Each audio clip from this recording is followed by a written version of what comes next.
I think we are recording now, and I'm going to turn it on over to Jamie. Thanks, Jamie. Okay. All right. Thank you so much, Catherine. And thanks, for the opportunity to be doing this. I'm super excited to talk with you guys and share what I know about this book. Let me just say that I am not an expert at living in this amazing way of life 100% of the time, because I don't know that anybody really could be. But the book, it did speak to me, and I've seen the results. It works. It can work for you in your personal life, and it can surely work for you in your LuLaRoe, business and your other endeavors as well. So it can help us improve outcomes across the board. So I'm going to share with you some images too as we go along. So I'm going to switch over and show you the cover of the book if you haven't seen it already. This is The Power of TED. Come on. There we go. This is The Power of TED. The author's name is David Emerald. It's the Power of TED. So TED stands for not the TED Talk that we've all become familiar with. I think this book was written before that was ever a thing. And my 13-year-old was like, is it that inappropriate movie? No, it's not the inappropriate movie either.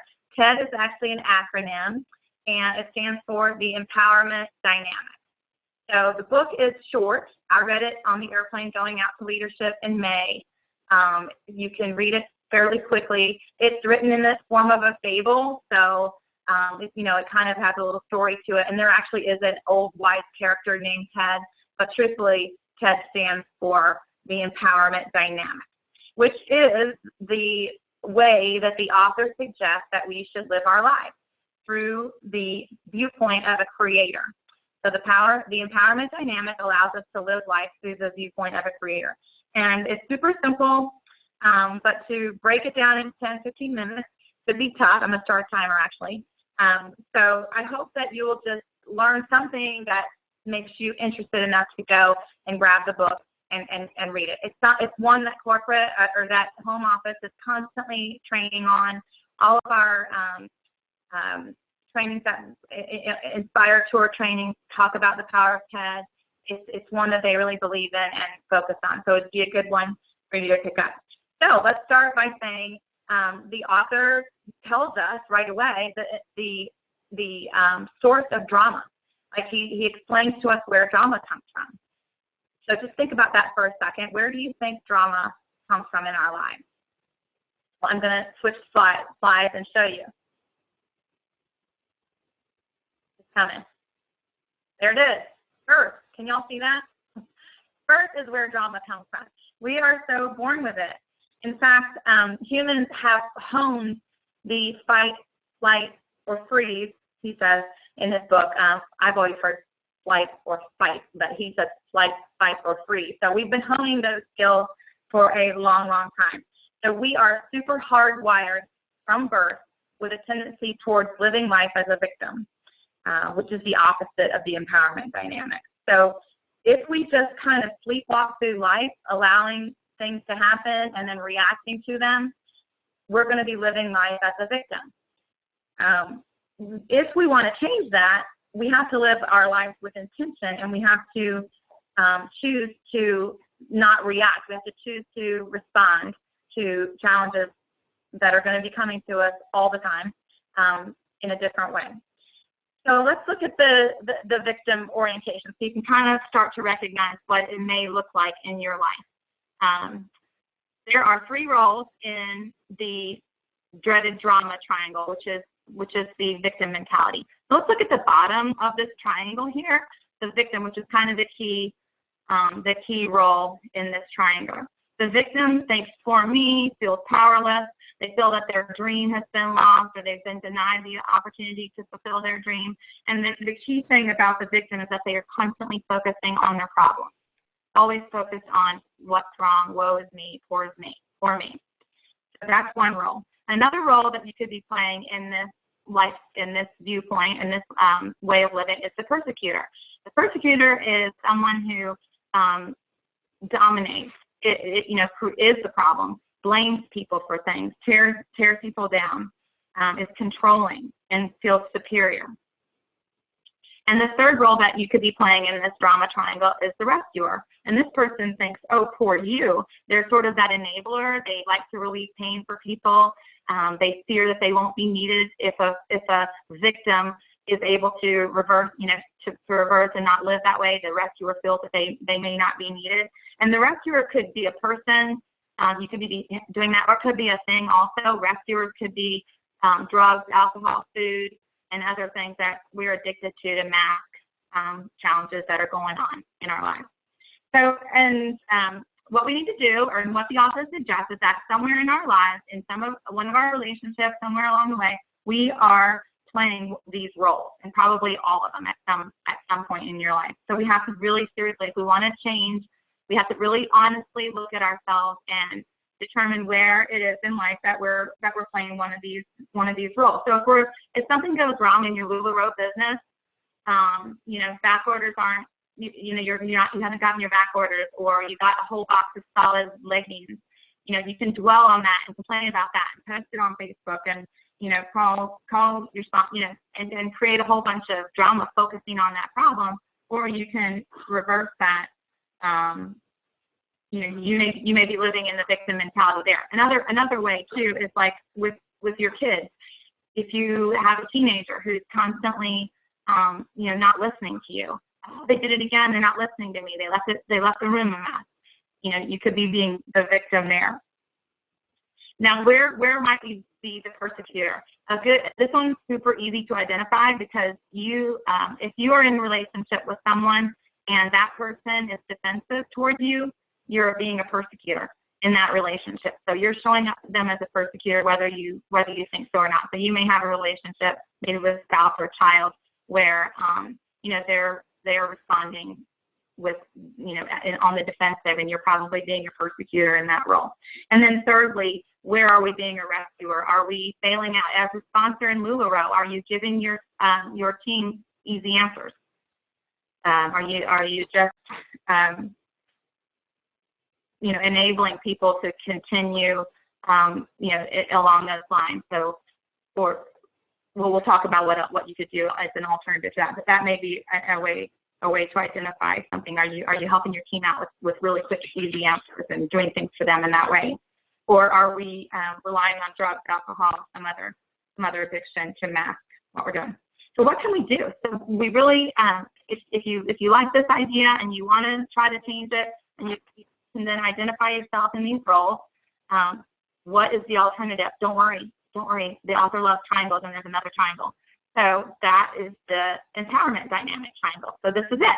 This is what we can do. If we've identified ourselves in those roles and we don't like it and we want to do better, we can live in this triangle, which is the empowerment triangle. So the key role in this one is the creator. And this is where you have the power to change from looking at things as a victim and focusing on your problems to being a creator. The creator owns the power to choose and respond. So they own it. They can choose how to respond, when to respond to the challenges that they're faced with in their life. The biggest difference between victim and creator is that the victim is focused on the problem, the creator is focused on the desired outcome and believes that he or she, can accomplish it. Big key there, focusing on the outcomes that you want. The other roles in this would be a challenger versus a persecutor. So a challenger, it calls forth learning and growth. I was laughing when I was going over my notes because Catherine is a challenger for me today, or I guess it was maybe a couple of weeks ago when she asked me to do this, because that's a growth opportunity. She presented me with a challenge that I hadn't done before, and speaking with you all in this format. So that was an opportunity for growth for me. So a challenger can be conscious or unconscious. So in that role, Catherine was a conscious challenger. She said, hey, you're good at this training. You should do this training for the group. Or a personal trainer would be a conscious challenger. They can also be unconscious. So all of the things that are happening with LuLaRoe that maybe we don't have, control over, those are unconscious challengers. We've gotten, whether you're maybe in the queue and suddenly the onboarding package has changed and it no longer comes with leggings and it costs a little bit more than you thought it was going to. That's an unconscious challenger. You didn't intend it, you didn't desire it, but you're faced with it. So a new boss, if you have another job outside of here, a new boss could be a challenger in your life, something that an unconscious one, something that you didn't intend. And then the third role in this is the coach. And we have a lot of opportunities to live in this role with our LuLaRoe business. They support and assist the creators. The biggest thing about a coach, and I love this, is that they believe the creator can achieve their desired outcome. Just like that creator is focusing on what they want for their business, for their relationship with their child, for their relationship with their spouse, for their health. The creator, the coach believes that the creator can do that. So the creator is focused on that desired outcome, and the coach really believes that that person can do it. And so because of that, instead of bailing them out or giving them easy answers, they support them, they assist them. I love this. I wrote down that the big thing that the coach can do is ask questions. Get that creator creating, ask questions of someone who has come to you that's faced with a challenge. Well, what can you do? How have you handled that in the past? Have you thought about talking to so-and-so? That person maybe has been through this before. So, the coach is going to help that creator get the wheels turning and assist them in achieving that outcome. So key there is asking questions of the people that you interact if you want to be a coach to them. Okay, moving on. So what do we do? If we don't want to be stuck in the victim mentality, how do we shift? How can we stop that? And one of the challenges is that it's sort of, like I said, it's like you're sleepwalking. And so if you sleepwalk through it and you don't intentionally change, then you may end up in that victim mentality because it's like reverting to old habits. So what we want to do is we want to shift our focus, like this triangle actually shows, and the author calls it FISB, and it's like you see the highlighted F, the IF, and the B. So our focus needs to shift from problem to desired outcome.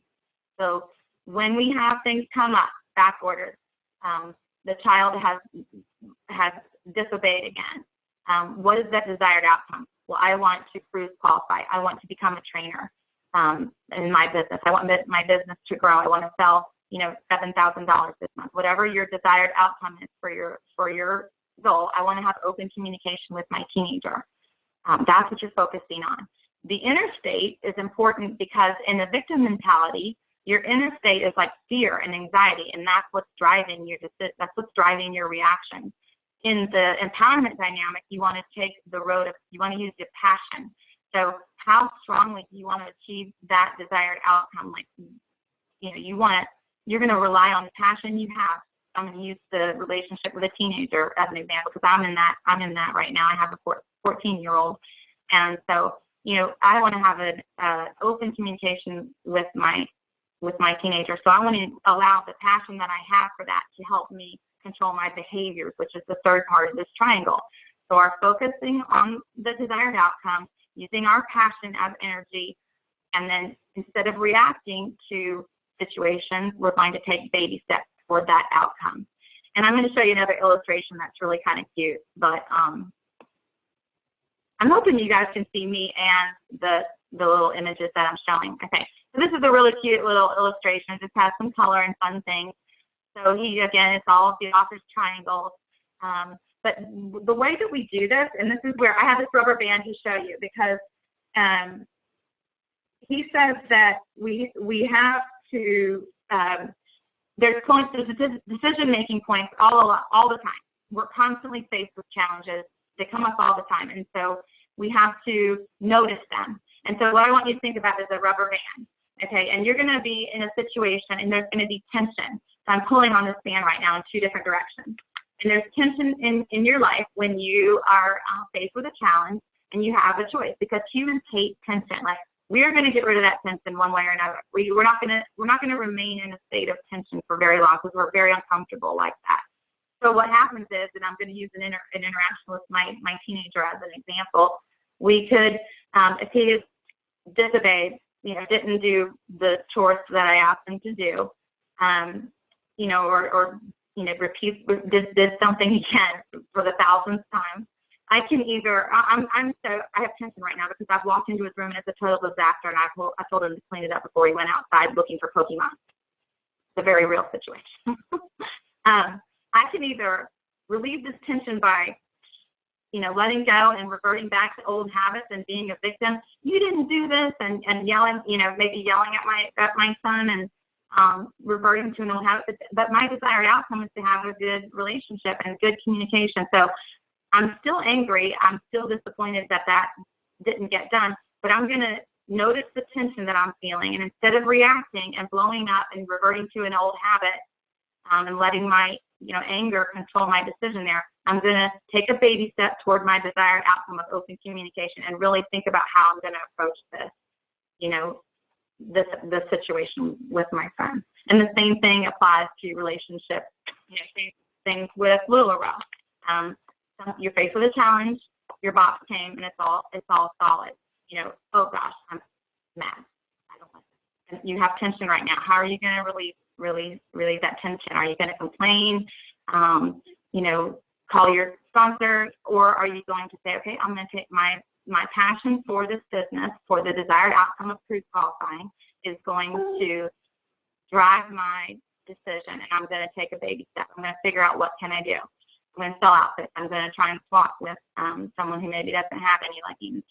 You're going to focus on the desired outcome you want, be creative, and come up with solutions on how to do that. Not letting your fear, your anger overcome you in that situation. So that is kind of. I thought I would share one more example. I have a neighbor who I was talking with this about with her, and she's a real estate agent. She had a closing coming up, and something went wrong. The pool. There was something on the report that made it so that the pool then was in question, and the deal wasn't going to go through. Well, the other agent called her and was in a state of just freaking out over this situation that wasn't going to go down, and now that this pool's like this, we're not going to be able to close. And luckily for my neighbor, she said that the girl just rambled on and wouldn't let her get a word in edgewise, because it allowed her to sort of gather herself, and she totally took the role of the creator, and she just helped coach that woman and said, okay, well, we want to close the deal. We're going to close the deal. So here's what we got to do. We got to get another pool, someone to come out and inspect. There was just some steps that they could actually take to overcome that. But allowing that person, she said she was kind of thankful that the lady spent so much time having a freak out, because it allowed her to really kind of focus and get into that creator mentality. So if you really take the time to do it and think about those baby steps, that is what the author suggests. So this has to become a habit. It's not something, it's easy to kind of revert back to to relieve that tension and go back to being in the victim mentality. So he suggests that, you spend time every day. So in the morning, just like we've been talking about time management, this kind of goes along with that. You spend time in the morning affirming your intentions, really have them written down, write them in a journal, say a prayer, whatever your way of doing it is. Reaffirm your intentions. I intend to grow my business because I'm going to cruise qualify this month. I intend to have open communication with my teenager. I intend to, all of the things, the areas that maybe, you're working on, go ahead and meditate on them, pray about them, whatever it is, but focus on it every day.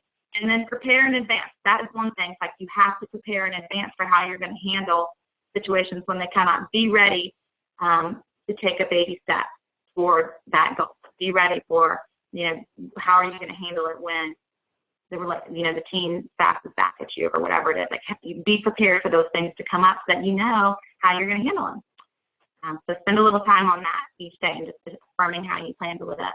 So finally, this is just some little thoughts and summaries here.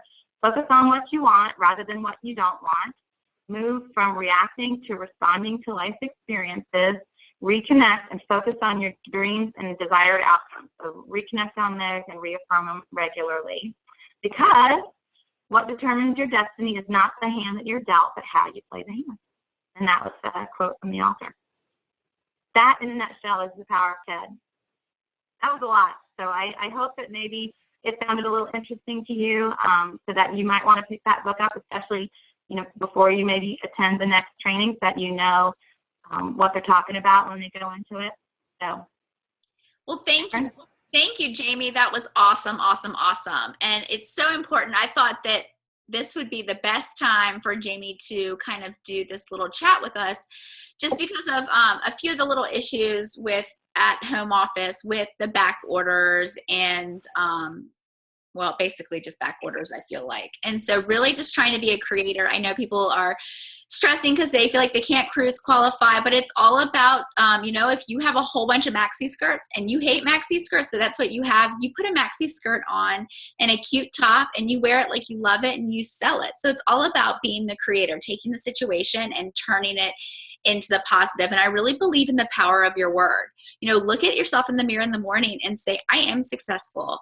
I am going to book shows. I am going to sell clothes. You know, I mean, don't be down on yourself saying, I can't do this. This is too hard. No one wants to have a show with me, because that I really feel like, and I believe that if you're going to act like that, then that's going to happen to you. You have to really, really, really believe in the power of your word and look at yourself in the mirror and say that I am going to rock this business and give it all you have, really, because this is a great company and there is so much to be had. I mean, the money's great, the friendships are great, and you are blessing lives and really changing other women's lives. And so I am so glad that Jamie spoke on this, and I did record this, and so I will post it and might post tomorrow if it doesn't post tonight because it takes a while to download. But thank you all for popping on. Are there any questions, or does anyone have anything to say? You can do the chat thing on the side or unmute yourself.